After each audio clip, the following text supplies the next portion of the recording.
Récemment en Côte d'Ivoire, la terre de ses aïeux, après le joli parcours à l'Euro 2024 avec l'Angleterre, Marc Guehi a expliqué pourquoi il ne joue pas pour les éléphants.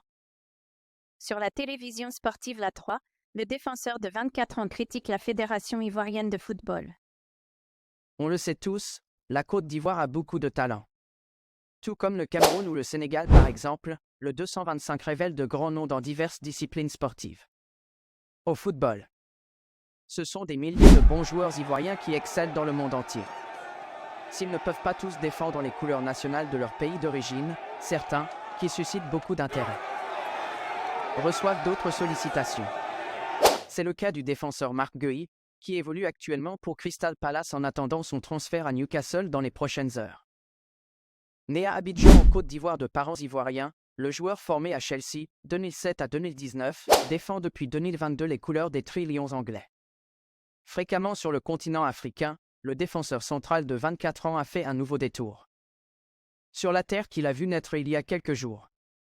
En effet, après son joli parcours avec la sélection anglaise à l'Euro 2024, en terminant vice-champion d'Europe après la défaite 2-1 contre l'Espagne en finale, Marc Guehi a passé quelques jours dans l'ouest de la Côte d'Ivoire, précisément dans la sous-préfecture de Logoualé, le village de sa maman. Durant ce séjour, l'ancien de Swansea City, 2020 à 2021, 59 matchs, a accordé un entretien à la télévision locale La 3.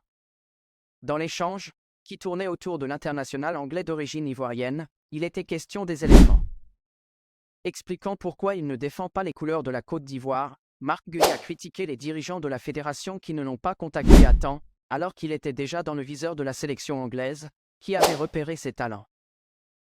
La Côte d'Ivoire m'a approché, mais j'avais déjà 5 matchs avec la sélection d'Angleterre, c'était déjà tard.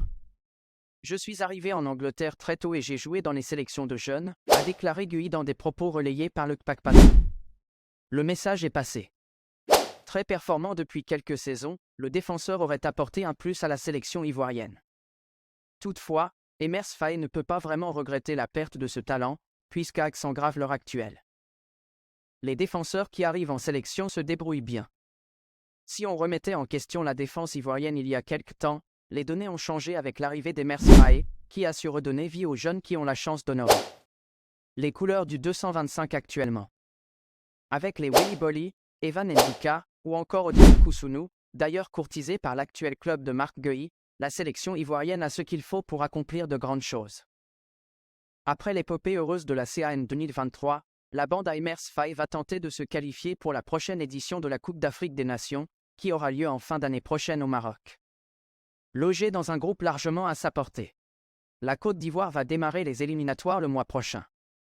C'est l'occasion pour les défenseurs d'Emers Faé de faire complètement oublier le laxisme de la fédération ivoirienne, dirigée par Idriss Yassine Diallo, sur le dossier Marc Guehi. Notons que depuis 2022, précisément le 26 mars, lors du match contre la Suisse, 2-1, où il a débuté avec la sélection nationale d'Angleterre, le natif d'Abidjan est devenu une pièce maîtresse incontournable aux côtés d'Harry Maguire. Il compte d'ailleurs 16 sélections, dont 6 matchs complets lors de l'Euro 2024, sauf les quarts de finale.